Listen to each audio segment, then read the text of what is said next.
today's At news. odds, we did our duty on that fateful day. Pence and Team Trump. The vice president will be our best witness. Killed in a wildfire fight.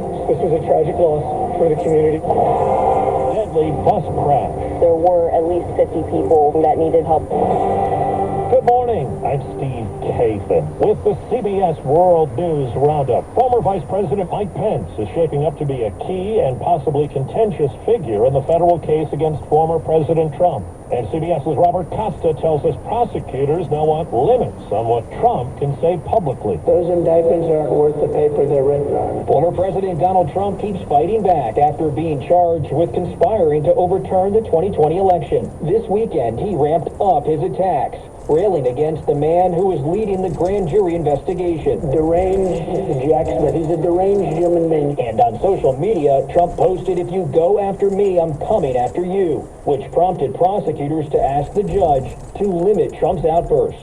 Trump's lawyer, John Laurel, arguing he will challenge the charges on free speech grounds. President Trump believed in his heart of hearts that he had won that election. And as any American citizen, he had a right to speak out under the First Amendment. The special counsel's case focuses heavily on former Vice President Mike Pence's role in certifying the 2020 election.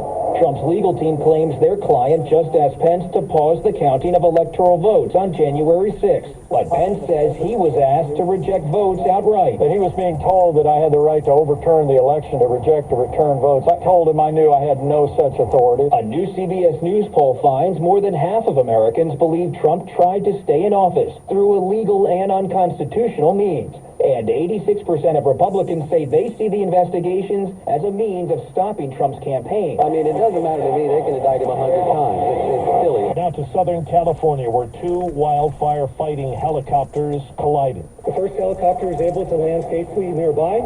Unfortunately, the second helicopter crashed, and tragically, all three members perished. CAL FIRE's David Fulcher says they were attacking a wildfire in Riverside County. The NTSB is now investigating.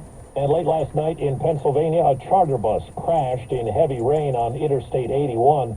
State Trooper Megan Frazier says at least 3 people were killed, others were hurt. Everyone did a great job whenever they arrived on scene because there were at least 50 people at the scene that needed medical attention or to help get out of the bus because the bus was overturned. Overseas, there are new developments this morning in Ukraine. CBS's Ramy Inocencio. We are hearing a possible assassination attempt on President Zelensky.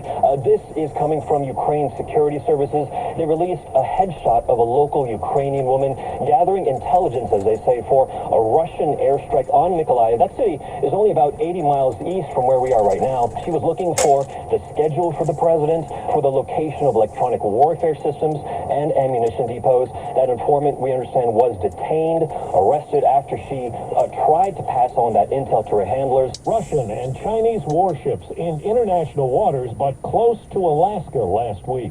CBS's Cammie McCormick on the American Answer. 4 U.S. Navy destroyers responded to the Russian-Chinese exercise. Alaska Senator Dan Sullivan called it unprecedented. This is only the second time we recall them doing this. They did one of these last year. It was a smaller task force. 11 Chinese and Russian ships were operating off the coast of Alaska in what he called a new era of aggression, led by Moscow and Beijing. CBS's Omar Villafranca has the latest on the searing heat and destructive storms in parts of the country. A tornado swept through Christian County, Illinois, some 25 miles southeast of Springfield. Homes ripped apart and downed trees caused power lines to spark.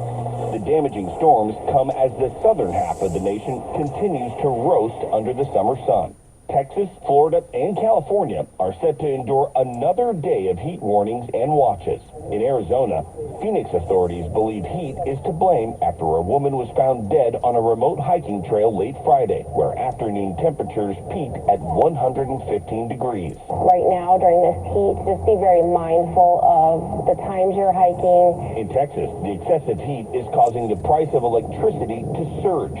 The state runs on its own independent energy grid, and during peak usage on Sunday, costs rose to more than $2,500 a megawatt hour. It is not super typical for us to have it hot all over the state at the same time. We're dealing with multiple 100-degree days, one after the other. So folks tend to consume quite a bit more energy. It's 5 minutes after the hour. Well, that's today.